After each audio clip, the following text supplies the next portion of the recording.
Hello civilians, welcome back to The Great Everything, an ongoing exploration into culture, ethics and the meaning of life. I'm Patrick, a former banking lawyer who saw the light and quit to dedicate my life to my two greatest passions, culture and philosophy. Today I'll be talking about gun violence in America, and arguments for and against gun control, and what solutions we can put in place, if any, to, if not fix it, at least to ameliorate the situation.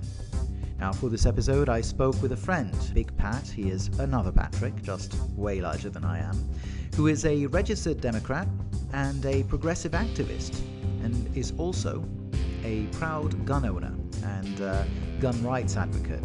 So that should be interesting. And of course, there will be many other ponderings and considerations as we go along. So let's get into it, shall we?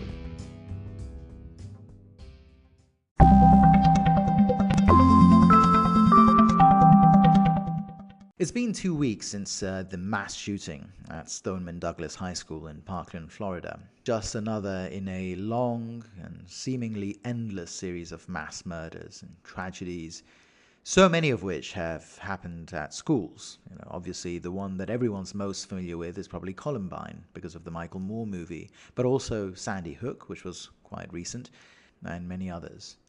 And there's something somehow different about this one, because the Parkland shooting has proven to be like an origin story for a new group of activists who have captured the imagination of mass media. I mean, by now we've all seen these impassioned kids on TV and their Never Again movement, which is gaining momentum. I mean, last time I checked, I think the Gonzalez girl, she had over 1 million Twitter followers, and it's only been a couple of weeks. So millions of people are following these survivors on Twitter. And we've all seen Marco Rubio struggling to counter their arguments at that televised CNN town hall meeting. And they're having some success because, as far as I've seen, they've managed to convince some large companies to cut their ties with the NRA, which, fine, it doesn't do much, but it does perhaps signal that American society is ready for a change when it comes to guns. But what is that change and what should it look like? Because this really is one of the hardest problems facing America today. And I care about this, of course, because America is my favorite country. I love so many things about America, and I dream of one day living there. Although, I have to say, there's no amount of Hollywood, of Rocky Balboa, of Superman, of jazz music, of soul food that can get in the way of this deep, niggling feeling I get, this unease, when I think of a life in a country where any encounter, like the many encounters I have when I go out in the evening in the UK or in Rome, where perhaps someone's been drinking a bit too much, or perhaps a moment of anger that overcomes you in traffic, or in any other mundane situation, but transposing that into a context where the person I'm arguing with or the person there's a misunderstanding with might be armed and might be slightly less rational or capable of maintaining a reasonable stance than I am. So it is a difficult problem, and one that to some extent does stain the reputation and standing of the United States, with even with its fans like myself.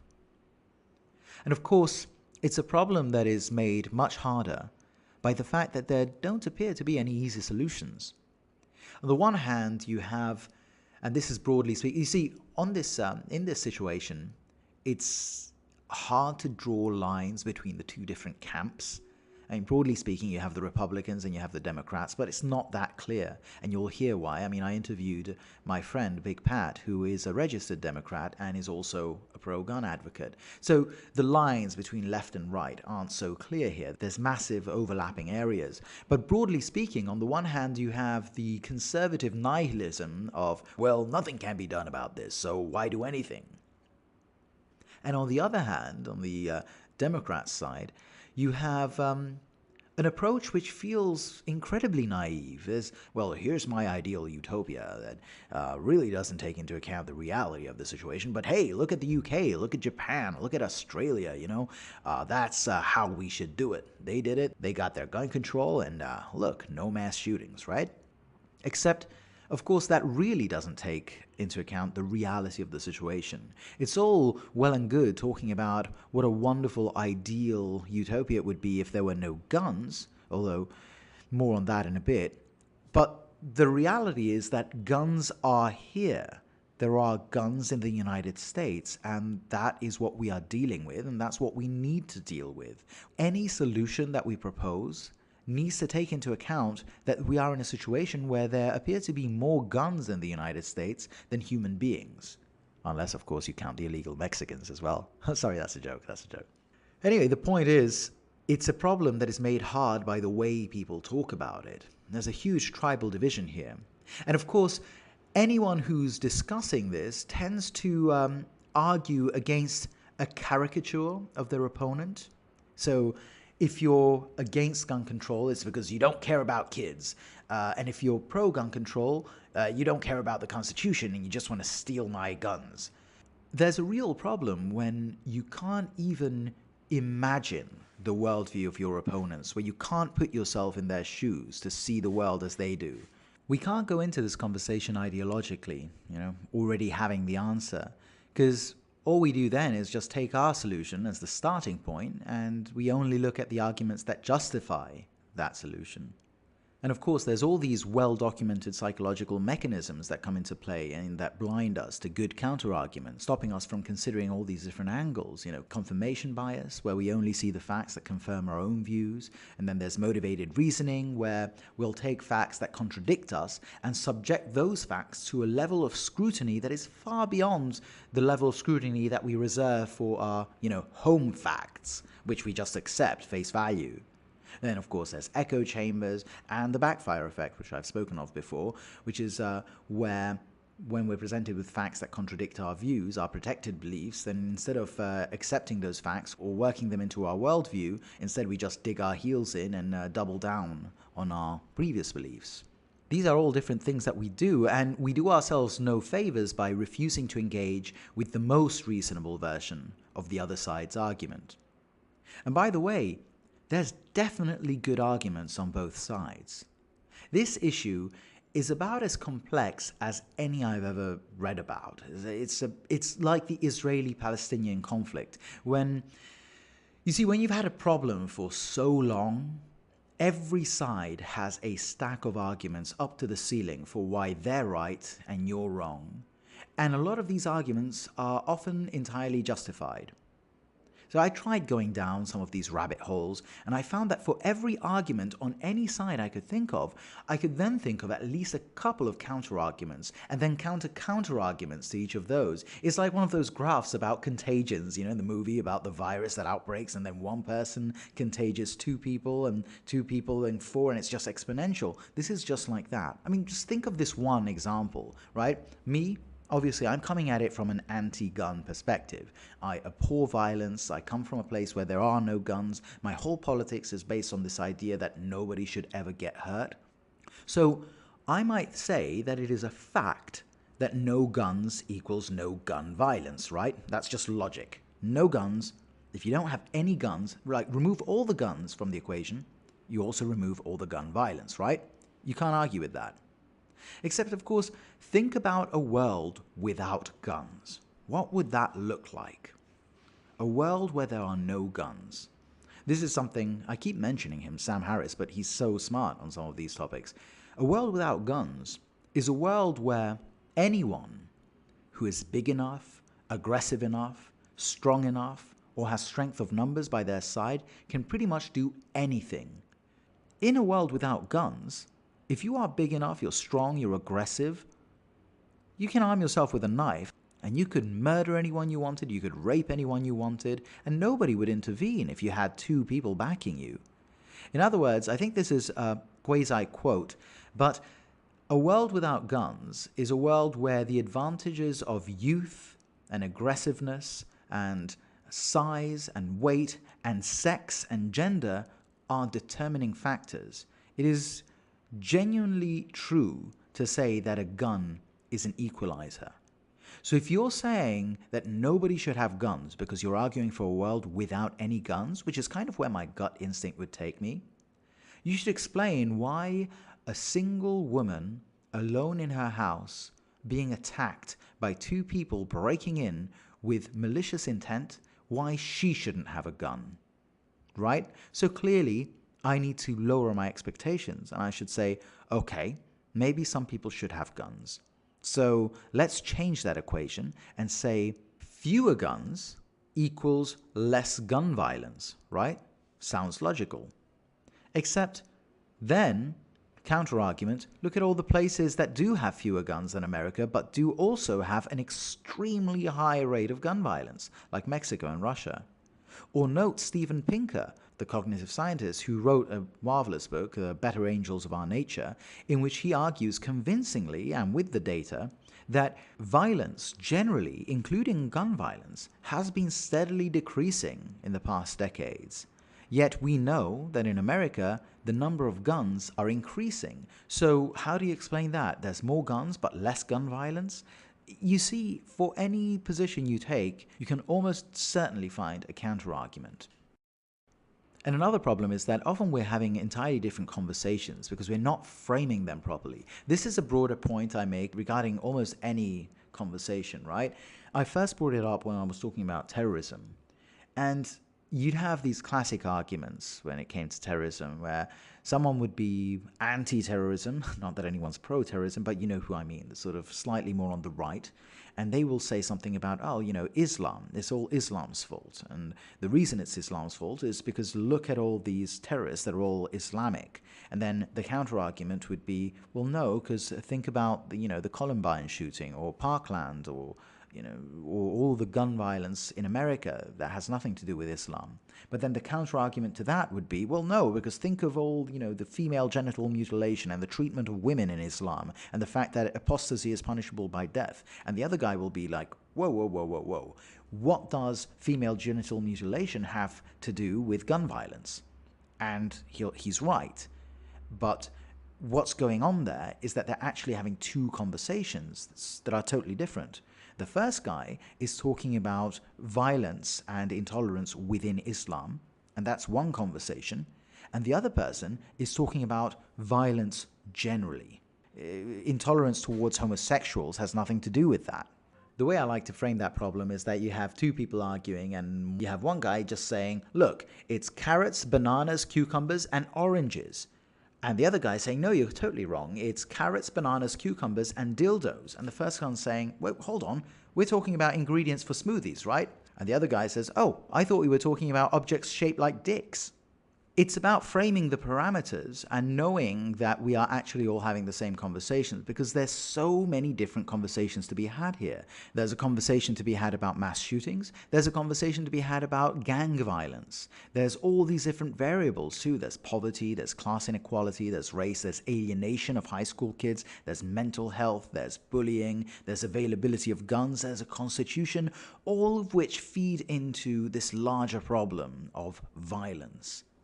So people start coming out of the woodwork like these kids in Florida and they're making all this noise, and the counter-argument for that is, well, sure, we can get rid of AR-15s and other kinds of assault weapons, but mass shootings are just 1% of deaths in America. What about violence in the hood? Now that's the real problem.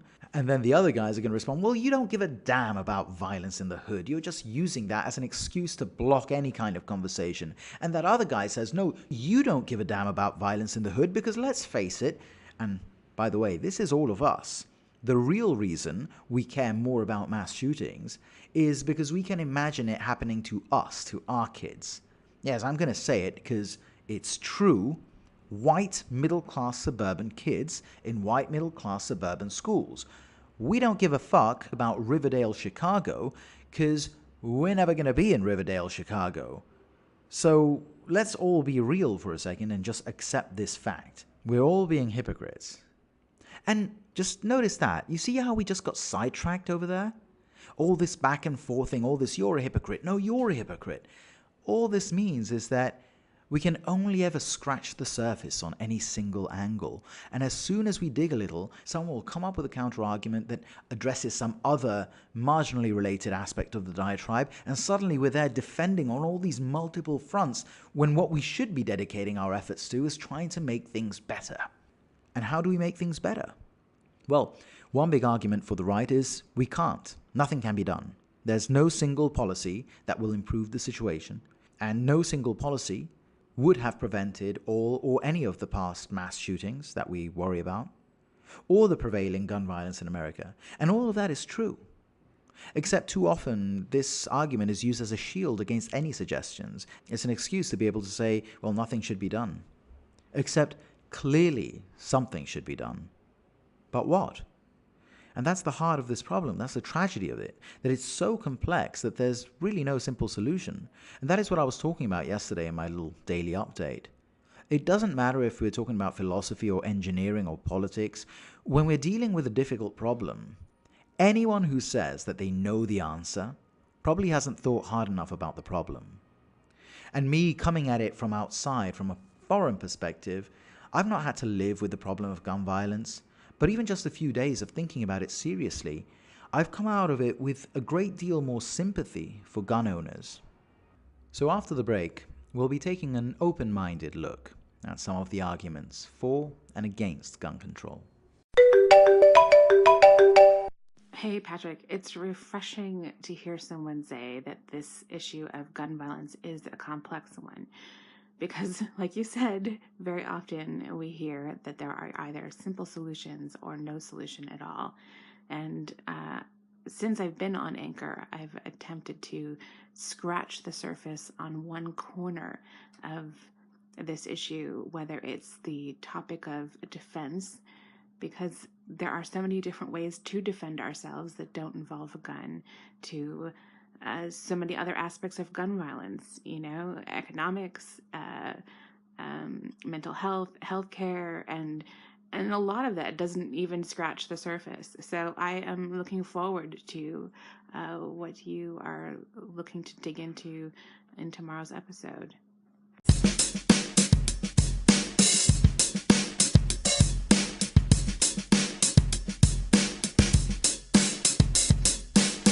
It's not easy talking about this problem of gun violence and gun control from a foreign perspective because, of course, this is a problem that I've never really had to interface with in real life except for a couple of occasions, once in Brazil and a few times in Sicily, but it was never that threatening because violence in Sicily is very strictly regulated.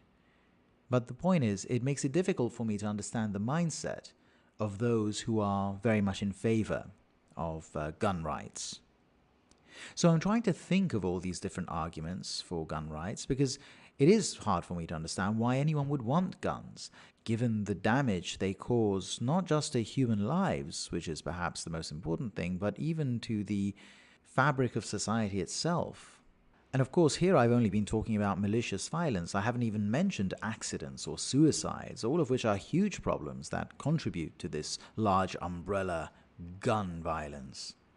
Now, the main argument I keep hearing is about the Second Amendment of the US Constitution, people describing themselves as believers in the Second Amendment. And as a foreigner, I find that very hard to understand. It seems almost like a mental derangement to me. I don't mean that, I guess it is derogatory, but I'm just saying how I feel about it. It seems so bizarre to me that otherwise rational humans would have such a visceral attachment to the Constitution. It's like a religion. It might as well be the Quran or the Bible or the Torah. And I have to admit, I just don't get it, this cult-like attachment to the Constitution. Sure, it's a great document, but it's not, it's a product of its time. Here's what it says.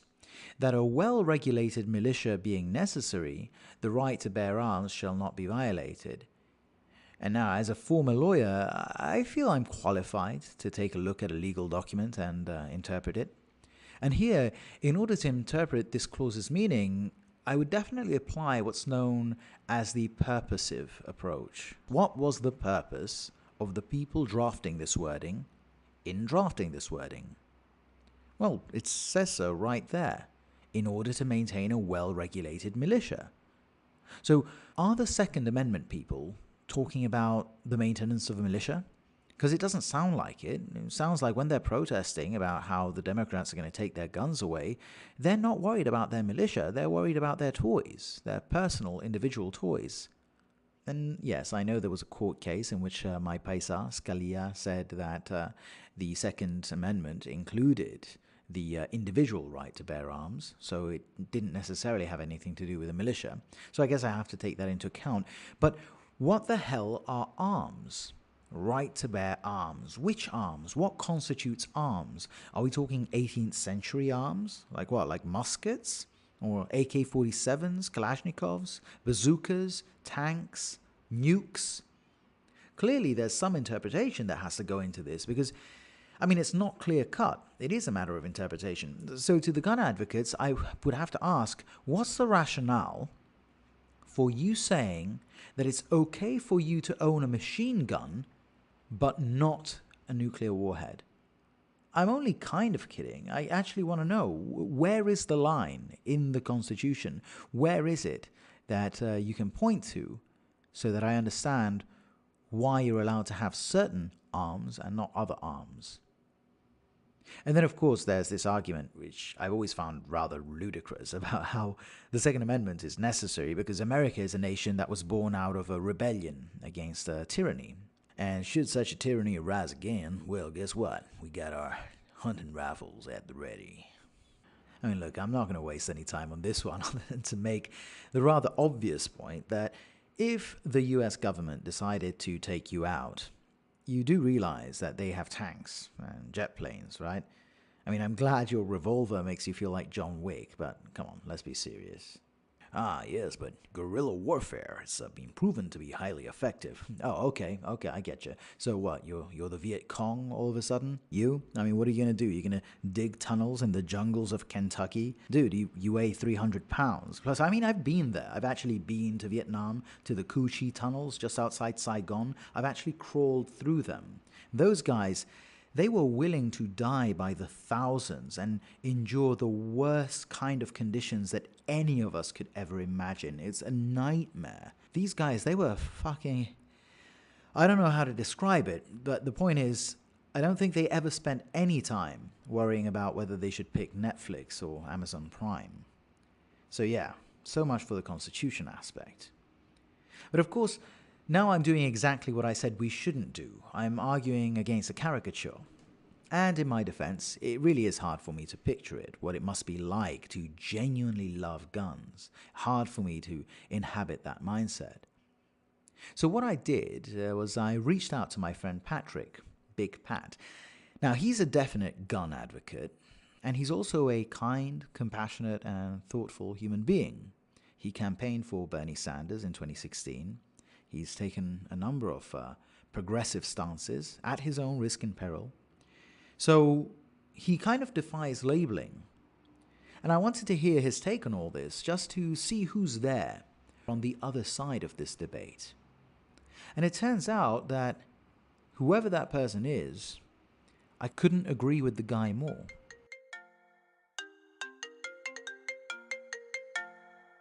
Patrick, nice to talk to you again. Indeed. You too. You know the reasons why I got in touch with you specifically to talk about gun violence and gun control, and that's because you have these bona fide credentials. And so I think it might be helpful from that point of view if you could introduce yourself to our listeners. Okay. As already stated, I'm Patrick. I live in Louisville, Kentucky. Politically, I find myself on the left, but I am also an owner of firearms. I served 4 years in the United States Army between the years of 1994 and 1998, and I have also served for the state of Kentucky as a corrections officer. Okay, so that's clearly someone who has experience using firearms, but just to sort of hammer it home for people, because you say you're on the left, but really that doesn't do you justice. I don't think it would be a stretch if I were to describe you as at times having been a progressive activist. I remember when you were involved with Standing Rock, you were right there on the ground with the Native Americans and the protesters. You campaigned for Sanders in 2016. Do I recall that incorrectly? That is true. In September and October of 2016, I drove up to North Dakota and stood with the water protectors for about 6 weeks. Okay, so clearly we're not dealing with a person devoid of any compassion for, well, people generally. So you say that you are a gun owner. You are someone who believes in the right to bear arms. Is that correct? Yes, it is. It's correct. Yet you cannot be accused, as so many people are accused, and sometimes correctly, of being someone who doesn't care about dead school children. So can I get your perspective? Because it's such a complicated issue, and it seems to me there's just no real solution that can be easily implemented. So perhaps could you just let me know what your thoughts are about, is there a problem here? What can be done about the problem? And what is it about guns that you particularly love and that makes you believe that there should still be a right to bear arms and that we shouldn't give that up lightly?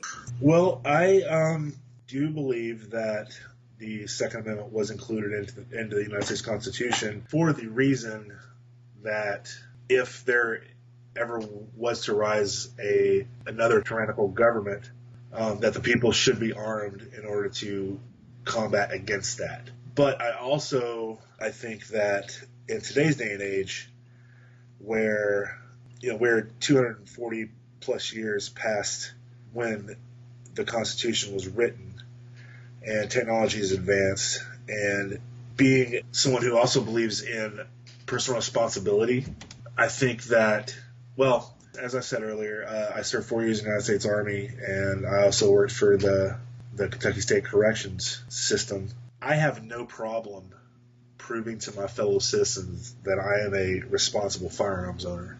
And I'm coming to the point where I think that should be expected of everyone if they want to own a firearm. That doesn't necessarily, I don't think that necessarily means that all firearms should be registered. There should be, federal or state level lists or anything of that nature. But I would like proof if one of my fellow citizens is going to purchase a firearm that they know how to use it, they know how to store it, they know what it means to own such a dangerous and destructive tool. And what do you think these kind of measures, if implemented, like increasing the kind of training that you need in order to be able to acquire a firearm, how do you think that would improve the situation with regards to actual gun violence? Because it seems like the matter is so out of hand already that, yeah, okay, you can make sure that new people who abide by the law will be far more careful and better informed of the kind of risks and better trained and how to use them, how to store them. But what about the so-called bad guys? This isn't going to stop them from getting firearms legally or illegally and from committing crimes and murders. So, and that's a frequent argument that you hear on the sort of NRA side, and I don't think it's a bad argument. I really don't have a solid answer because it's estimated that, at present, there is one firearm for every man, woman, and child in the United States of America. If these measures were laid out like I'm suggesting, what to do with the weapons that are already out there? I really don't have an answer because I also believe in personal property rights. I don't think that any kind of collection system where the state comes and knocks on your door and inspects your house for firearms is anything that should ever happen in the United States of America. I really don't have an answer for the weapons that are already out there on the streets. And like you said a minute ago, it is a very complex discussion that needs to happen. One of the arguments that a lot of the gun advocates continue to bring up is mental health issues. And I agree with that. I mean, mental health is definitely an issue, and people that have mental health issues should not, in my opinion, be able to possess firearms.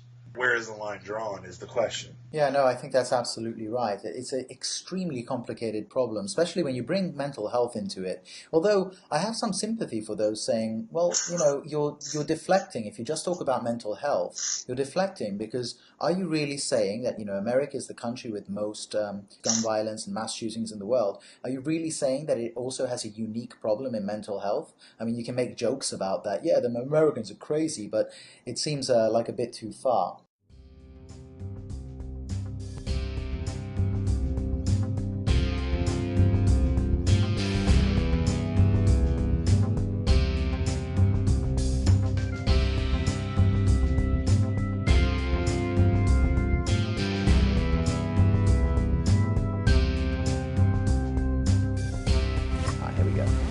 So yeah, hopefully we've solved those sound issues. But I'm still wondering, because there is a real debate here about, you say that you don't think that all weapons should be licensed, but which ones shouldn't be? Because of course, people have been focusing a lot on these assault rifles, the AR-15, and they're talking about them in these terms of like, these are magical somehow. It seems to me that these AR-15s, sure, they're very lethal, but they're not significantly more dangerous than the kind of damage. If you were committed to cause damage and harm to people, you would be able to do just as much with a good handgun or with a hunting rifle in terms of range and accuracy. Do you think that there's a case here to say that people are focusing on these assault rifles and it's kind of a misdirection in a way? Absolutely. The term assault rifle is actually a military term. The M16 that the United States Army carries, that is considered an assault rifle because it has more than semi-automatic capabilities. In the early 90s... So it's fully automatic is what you're saying? It's either fully automatic or it has a 3-round burst. Gotcha. In the early 90s, the name assault weapon was attached to weapons that are similar to military weapons, and it all had to do with cosmetics. Things like flash hiders and carrying handles and pistol grips, which actually do not add to the lethality of the weapon. They just make it look scary, quote unquote. But you have weapons such as the Ruger Mini 14, which to someone who didn't know and had minimal knowledge of firearms would look like your basic deer rifle. It's got a wood stock, doesn't have the carry handle, it doesn't have the pistol grip. It looks like a hunting rifle, like a deer rifle, but it chambers the same round as an AR-15. It's magazine fed just like an AR-15. It's semi-automatic just like an AR-15. And a lot of the debate on what should and shouldn't be quote-unquote allowed is all cosmetic. The AR-15 is a scary weapon, but if you look at other statistics in America, the vast majority of gun deaths are handguns. All rifles together, so that includes the AR-15 and other rifles, including hunting rifles, all of those together account for just under 2% of gun deaths in America every year. So yeah, that's a big NRA talking point, isn't it? It's a big argument saying like, okay, you're all focused on these AR-15s and these mass shootings, but why aren't you then proposing to ban all handguns, given that the real problem with gun violence in America is in Chicago's South Side and Baltimore and, and gang violence and people just shooting each other after bar fights. And it's not the mass shooting, which of course is very shocking, it's terrifying, but it's not the problem, right? It's in fact, mass shootings account for 0.1% of gun deaths in America every year. Although there is an argument to say, Patrick, that although they account for a smaller amount of deaths in America than just handguns, there's a psychological impact that you have with mass shootings. It's a bit like, when you hear people going on about terrorism and someone says, oh, there's more people who get killed by their lawnmowers every year than in terrorist attacks.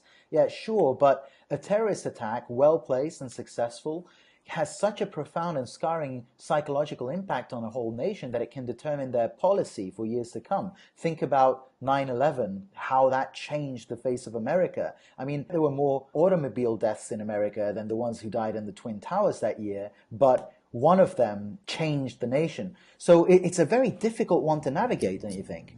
Absolutely.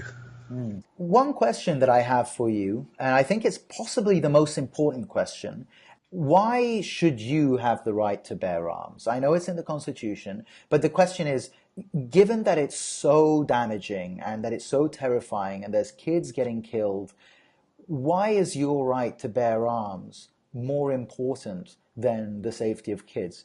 Or do you think this is a false dichotomy here? I do think it's a false dichotomy. Okay. I think it's a false dichotomy for two reasons. First, we live in a country of 320 and some change million people. That's a lot of people. And my second point being, and I don't want to parrot the National Rifle Association's talking points because I despise that organization. But, even a broken clock's right twice a day. I think the 24-hour news cycle drives everything. It drives and ratings and ad revenue, and they build up the hype for these things, and that's how the news organizations make their money. Maybe 60 years ago, these things were happening. They just the entire nation didn't know about them. Today, in a country of 320 plus million people, where a large majority of those 320 plus million people are watching the news, and they are also watching the ads, and the companies that are paying for those ads are paying for the news, they need to keep eyes on that television. That's what Dana Loesch was saying, the NRA spokeswoman. She was saying, remember that press conference a few days ago, and she was just saying, you guys love it. You love it. I do, and this is going to be one of those really rare occasions where I agree with a talking head from the NRA. Yeah, I have to say, it's hard to disagree. I mean, it's bone-chilling to hear it. And obviously, when she says it, you're feeling like, come on, you're the wrong spokesperson for this message, because I doubt that you have any more compassion than the media. But as you say, that doesn't make her wrong, does it? Right. So is there a solution here, Patrick? Is there anything that can be done, or should we just not be thinking? You mentioned that you want more people to be perhaps forced to be as responsible as you are with your firearms. What kind of change would that engender, do you think, if it was slightly stricter and there were incentives to make people more responsible with their guns? Well, I think President Obama said it right a few years back. We in America saw that lots of people were dying on the interstates, on the streets of America. So we made stricter laws about car safety. We made people insure their vehicles. We made sure people were properly trained and licensed to drive. I think that the licensing and registering and insuring of vehicles is a really good guideline for firearms owners. Yes. Well, of course, the counter argument to that would be, well, driving isn't a right guaranteed under the Constitution, right? And you shouldn't have a license for what is ultimately a constitutional right.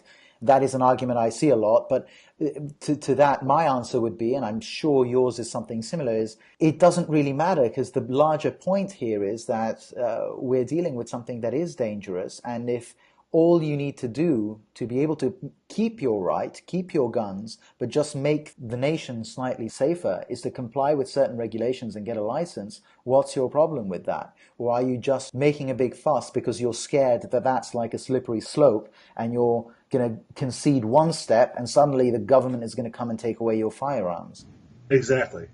Like, I have, quote unquote, earned my concealed carry deadly weapons permit for the state of Kentucky. And all I had to do was watch some videos for about 6 hours and then go out and shoot my pistol. Oh, that's terrifying. I think that's the minimum for being able to purchase a weapon. All the states have different CCDW laws. Like, well, Kentucky is an open carry state, so you can carry a pistol on your hip out in the open. You just can't conceal it without that CCDW license. To be able to earn the CCDW license, I think it should be far more stringent. Well, the neuroscientist Sam Harris, he always says that owning a firearm in the States should be about as complicated as becoming a pilot. And it shouldn't be impossible, because there is a real case for self-defense, because there are guns. A lot of people on the left, they come at it from saying, oh, well, look at Britain, look at Australia, look how well they work because they have strong gun laws. Well, the fact is, there's no guns around on the territory. In the States, there are guns, and so because there are guns, there is a case for people needing a firearm for self-defense. Right. Like I said earlier, I'm a bartender. Sometimes I leave the bar at 4 o'clock in the morning, and I've earned, a few $100s in tips that night. I like being able to carry a firearm with me from the bar to my car so I don't get robbed. Yeah, no, I understand that completely. Well, Patrick, is there anything else that you particularly want to throw in there you think is useful for discussion? I don't think I have anything else to add, other than responsibility. Responsibility is is what's most important to me. I agree completely. Well, Patrick, thank you so much for your time, brother. I look forward to meeting you again sometime soon. No problem, bro. I'll talk to you soon.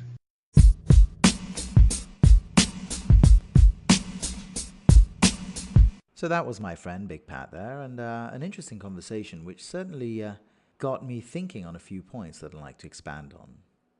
The main thing I got from chatting with him is an appreciation for the mindset of an honest and compassionate and responsible gun owner. And this is not someone who can be easily categorized or accused of lacking compassion, not caring about dead children in schools or anything like that. If anything, speaking to Pat, it got me thinking about this sort of libertarian mindset that you get in many people in the United States.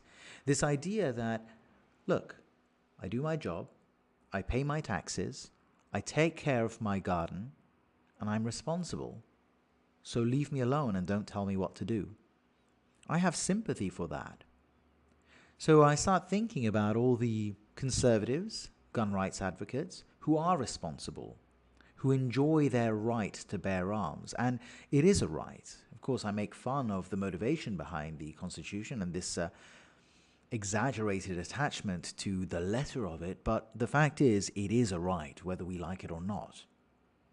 Now, this person who enjoys his right and takes care and uses it responsibly, why should bad people ruin his fun, his enjoyment? Why should bad people be the cause for his right being taken away?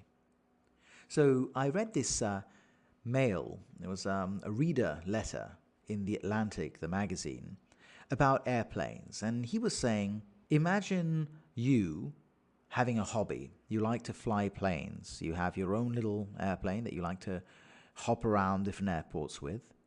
Now, you take care. You have a license. You're a licensed pilot. Now, consider that there are about 500 aviation accidents every year. And that's out of 210,000 planes. So that's one accident every 500 or so planes, right? 1 out of 500 is lethal. Now consider rifles, AR-15s and other kinds of rifles. There are over 5 million of those types of rifles in the United States, and they account for little over 250 deaths. That's one death every 20,000 rifles. So you can see that statistically, according to this guy's statistics at least, proportionately, aviation causes far more death than rifles. Now, how would you feel if, because of those relatively rare accidents with aviation, although proportionately less rare than the accidents with rifles, that suddenly someone came to you and said, you can't fly anymore, we're banning private planes. Your hobby, this thing that you respected, that you took care of, that you were careful with, that you never exposed anyone to risk over, you can't do that anymore because of other bad apples. How would you feel about that? Of course, as is always the case, there's an obvious counter-argument here. I mean, it's a plane. When you step into a plane, it's usually consensual unless you're being kidnapped. I mean, you take the risk upon yourself by stepping into a plane, either as the pilot or a passenger. And if the only risk relating to guns were a risk to the owners of those guns, we'd probably be having an entirely different conversation. But the fact is that guns are actually a risk to other people, predominantly. That's a fair argument. But then think about driving. Driving is a risk to the driver, but also to other people on the highway or pedestrians. Now, how would you feel if we took away your right to drive because of so many other people causing accidents or drunk driving? What about drugs? What about sex? So I was thinking about this earlier. Say we're in a nation where there's a lot of AIDS, and because of the proliferation of AIDS, the government decides to ban sex. It makes sex illegal. Now you can say, hey, I'm responsible with sex. I use condoms, all the protection necessary. I make sure that I don't have any cuts on me when I copulate. I'm very careful about all this. And the government says, well, I'm sorry, but there's too many people fucking without a condom and everyone's got AIDS now, so you cannot have sex no matter how much care you take. How would you feel about that? It's quite a question, isn't it?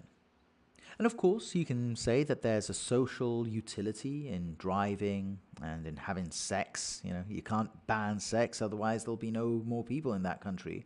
But I'm sure you can see that there is at least an argument for us understanding the kind of people who could honestly be offended by our casually dismissing their right to own arms just because there are people who are less responsible than they are. Whatever we decide to do, or whatever we think is best to try and take steps towards solving this problem of gun violence in America, we have to consider measures that take into account the rights of people like Big Pat, these quote-unquote good gun owners, the ones who genuinely take responsibility for their firearm. They are exactly the kind of people that we should want to be able to maintain their right to own firearms under the Second Amendment. All in all, the most convincing argument I've seen in favor of gun rights is self-defense. Now, I've only ever lived in places where 911, or in my case 999, really was the only self-defense I'd ever need. I lived in urban environments, mainly in city centers, so that meant quick response times from police, but also, of course, in a general context where there weren't any firearms around.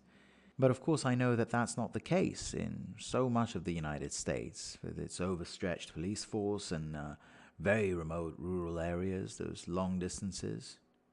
And you know how I was saying earlier how on every side of this debate there's an extreme position that is slightly ridiculous. On the one side you have this absurd nihilism that, well, we can't fix everything, so let's not do anything at all. And on the other hand, you have this ridiculous idea that we can just magically make 300 million guns disappear with some legislation. And then you just point at the UK or Australia and say, see, it works. And no, it doesn't.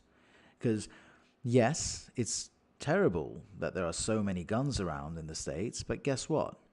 There's guns around in the States.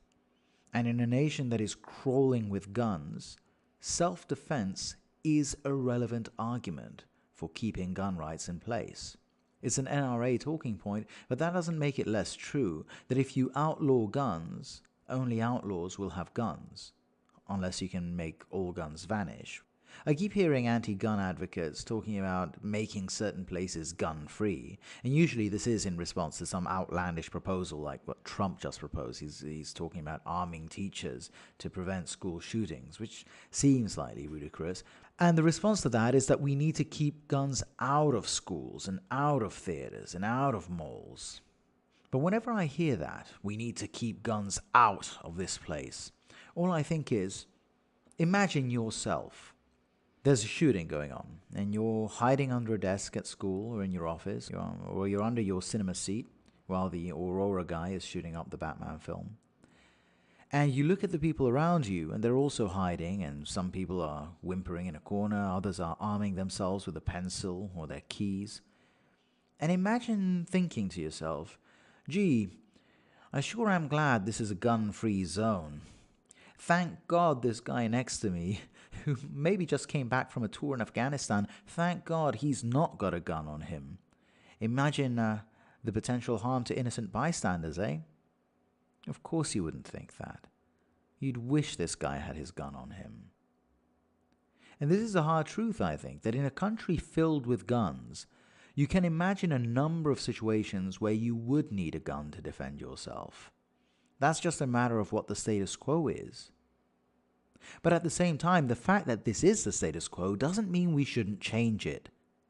So what we need to aim for is a diminishment of the senseless horror and tragedy of these mass shootings like Orlando or Sandy Hook or Aurora or Parkland, Florida, plus a gradual decrease in the overall number of guns. While of course acknowledging that because there are still guns around, it is understandable that people feel the need to protect themselves. And the ultimate aim here isn't to one day in many generations reach a gun-free society. I'll refer you to my earlier segment where I said, in response to the idea that a world without guns would be good, I actually looked it up now. The precise Sam Harris quote is, "A world without guns is a world where no man, not even a member of SEAL Team 6, can reasonably expect to prevail over more than one determined attacker at a time." So self-defense is certainly a consideration. There are people out there who are more vulnerable than me, either because of their size, their age, their gender, or their location, and they should not be prevented from obtaining the means to feel safe in their own homes or when they're walking home at night. So if the answer isn't to ban all guns, what measures should we implement? All right, the great everything. I have not heard your entire piece. However, I can say this. The Second Amendment, which gives us the right to bear arms, this is something that is found in our Constitution. And the way the United States works is the minute you take away a right, people have a problem with it. All right. So now I happen to be very liberal, but I understand their right to bear arms. It goes back to how and why it was put into the Constitution. It has a whole lot to do with the British, all right, and quartering soldiers in homes and people having the right to defend themselves. Okay, a lot has changed since then. However, it was a right that was granted to us. However, this is where I come down. I see nothing wrong with having sensible legislation that basically said, hey, if you want this firearm, have some certificate. But even I understand that having a license or registration for a gun would not necessarily alleviate the problem. Why? Because we have so many millions of guns that are already in the hands of people who likely won't go to get this registration or license. All right, so that's one issue. Then you have the whole issue of those bad elements in society, people who would have access to guns. Okay, how would regular citizens defend themselves against those persons? All right, so that's a whole other issue. All right, and again, the only thing that I can see is to slowly, sensibly deal with each individual issue and come up with public policy that addresses that individual specific issue, not from a sense of emotion, but logic and public policy. There is no quick fix to this problem. There's no easy solution. America's way too far gone. Because the problem with guns in America isn't that it's too easy to get guns. It's that it's been too easy to get guns for 250 years. It's going to take a whole lot more than a few laws to change that. It's going to take laws, it's going to take a cultural shift, it's going to take a technological innovation, some kind of self-defense weapon that is both non-lethal and reliable, like those stun guns in sci-fi movies or, Spider-Man web shooters, batarangs, I don't know. But whatever works is going to take generations. When my mother was diagnosed with brain cancer last fall, I spoke to a radiotherapist and he said, this tumor, think of it like a train running at full speed. You can't stop the train. What you can do is you can try and slow it down. And if we succeed, eventually we can maybe start thinking about the train stopping and then pushing it backwards. Now, gun violence is like that. There's too much going on. There's too many guns on the streets, and there's no way we can halt the increase of guns on the streets. So what we can do for now is slow that increase down. So although we know we can't fix the problem, we can at least find credible solutions to make the situation a tiny bit better in the short term, and maybe a lot better in the long term. So let's talk a bit about gun control legislation. We need to make getting guns really hard. Not impossible, because as we said, it will always be easy for committed bad guys to get guns, so it can't be made impossible for well-intentioned people to obtain the means for self-defense. What we want to do is slow the spreading of guns, so we need to think about legislation that makes it harder to acquire a gun, which makes it harder to add more guns to the 300 however many million on the street. But also we want to make sure that any new guns that do get out there are going to the best kind of people, those responsible types. So we need to think about legislation that incentivizes this increased sense of responsibility. Basically, we want people to be thinking really hard before getting a gun. Now, gun control opponents usually have this argument. The kind of people who will think twice about getting a gun are exactly the kind of people we're least worried about. What about the criminals? I would say, sure. But just by making it a tiny bit harder to get a gun, we've already eliminated all those who treat buying a gun as just an afterthought. You know, Joe Rogan was actually talking about the first gun he bought. He just went into a shop, he bought it. It was something he gave no thought to because it was so easy. It wasn't something that he thought required a lot of deliberation. He felt like it, he bought it. We can eliminate the Joe Rogan gun purchases with a bit of well thought out legislation. But bad intentioned people will still find the guns. Of course they will. As we said, we're not solving this problem in just a few years, but why make it easy for them to get a gun? There's definitely criminals out there who are willing to jump through 10 hoops and to jump over all the hurdles to do something bad. They'll still do it. There's also criminals who will jump over 5 hurdles. They'll still do it too. But what about that one guy, right? He's on the fence, that school kid, this suburban middle-class teenager. He was willing to jump over one hurdle, going to the gun store, buying a gun. Now this guy, we've just made it that much harder for him. Maybe he's not a 2-hurdle guy.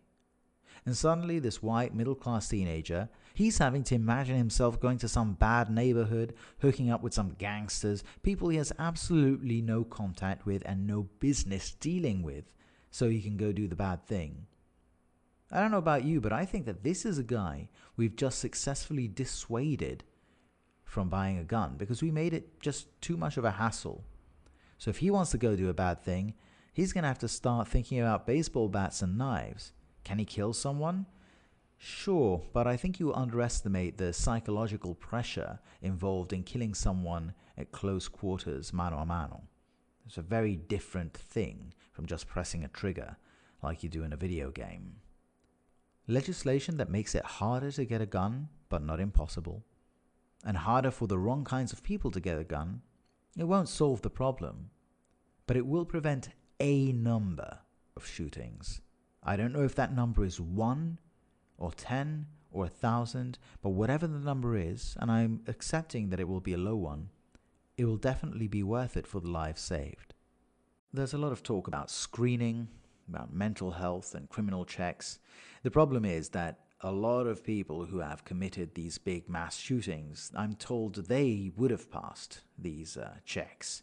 At least the criminal record one seems like a no-brainer in the sense that you're not a criminal before you're a criminal, right? But perhaps we need to have more stringent mental health checks. So imagine that when you're doing that mental health screening, there's interviews with not just you, but with family and friends and acquaintances and your boss. And the questions should revert around this idea of, should this person that you know have a gun? Now, we can't penalize someone for saying that you should have a gun and then you go and do a shooting, but in some way, asking other people's opinions, it responsibilizes people. If you have to go and sit down in front of a government official and tell them that your cousin is someone who deserves a gun, if you have any doubt about how appropriate it would be for your cousin to own a firearm, you're really going to think hard before telling a government official. In addition, if you buy a gun, you should undergo extensive training, nothing like what Big Pat said. In order to get his conceal and carry, he had to just watch 6 hours of videos and answer a few questions. No. Like when I was a lawyer, I had to do hours and hours and hours of training every year just to be able to maintain my license. Why shouldn't having a gun be like that? Training, not just in aim, but also how to lock it up, how to care for it, how to keep your ammunition in a separate place, but also how to act in situations where there might be innocent bystanders. That kind of training. Show us that you can earn the right to own a gun. Perhaps we can offset the increase in guns on the street via a government buyback. Now, I know people won't necessarily comply with this. In fact, they probably won't. Why would they? No matter what the price they're offered. But how about coming up with some good incentives for that? If you participate in the buyback and hand back a certain class of weapons, of course, you'll get market value for them, but you'll also get major tax benefits of some sort. It's all a question of incentives, I think, in these kind of things. I would certainly make private sales of guns illegal. So if you have a gun that you want to get rid of, you can only sell it to the government, or you can do what they do in Australia, where you can sell it privately, but there has to be a police witness there. That's all about being able to trace guns. So yeah, that's definitely a big issue, tracing guns. We definitely want a license for every gun owner. We want every gun to be traceable, so we want it to be registered, and we want that to be mandatory. And also, gun manufacturers should be incentivized to come up with a method of maintaining every gun's ID inviolate. I think in the movies, you can file off the serial number so a gun is untraceable. Well, the gun manufacturers are going to have to think outside the box and come up with a way to keep the gun traceable at all times. Basically, by making guns traceable, we shift the burden of responsibility onto the gun owner so that they take care of their guns. They make sure that their gun is safe and it can't be stolen so easily. They did something like this in Australia. They made it a legal requirement to report theft or loss of a gun, and there were penalties for failure to report. So basically, if you don't report that your gun was stolen or lost, and it then turns up in a crime, then you're in trouble.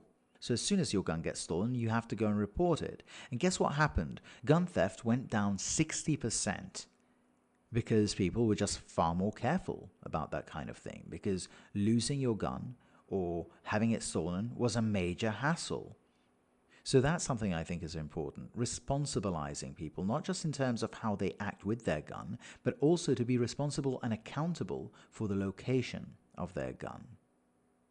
And look, this has nothing to do with legislation. This is more about one of the recent proposals, the Trump one with the teachers who are around shooting. Yes, that's clearly ridiculous. You don't want teachers having to learn how to shoot. It's not necessarily in their tendencies, but I do think we need armed guards, and well-trained armed guards in places that are soft targets, like schools. And people who oppose this, I think they have this idea that it's just going to be like the OK Corral with just bullets flying everywhere, and it's just going to be mayhem. And I think they underestimate what it means for someone to be well-trained and to actually know what to do in such a situation. And that's the kind of people we want, protecting schools and other similar targets. The point is, I'm not here to give policy proposals. You've all heard these before, and you don't need me to summarize them. That's just my opinion of little things that can be done to ameliorate the situation somewhat, in hope for a solution that is more long-term, and of course for time to pass by, allowing for a cultural shift which may be occurring, seeing the incredible successes of the Never Again movement in just a couple of weeks. I think the purpose of this whole episode for me was perhaps help create some clarity in how we think about this. The problem that I have with most difficult conversations on any topic is the polarization, the tribalism, the fact that we don't listen to each other, the fact that we conceptualize our opponents as enemies, as bad people, as uncaring, as lacking compassion, as wanting to take our rights away. And that's not always or necessarily the case. I came at this from a very strongly anti-gun position. I hate violence, truly. Yet, I came out of it with a greater understanding and sympathy for the position of gun rights advocates. So, as always with me, it's not so much about what do we do, but how do we have this conversation? Can we appreciate the person on the other side and where they're coming from, and work together to try and reach, if not an ideal solution, at least some form of compromise?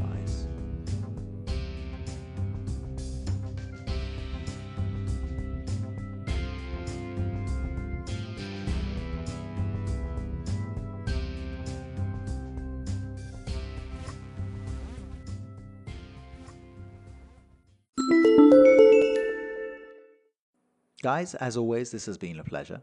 If you enjoyed today's episode, and I surely hope you do, please help out. And you can do that by adding me on Twitter, @TGEblog, or on Instagram or Facebook or all the other places, do check out the website, thegreateverything.com. And the home for the Great Everything podcast is, of course, anchor.fm/TGE. But you can listen to this anywhere, on iTunes, on Google Play, on Stitcher, on Spotify even. If you have a moment, please leave a review and do the thing. But more importantly, hit me up. Let me know what you think and what you'd like me to talk about. I'm always up for interesting conversations with you, myself, or anyone else. So, until next time, arrivederci.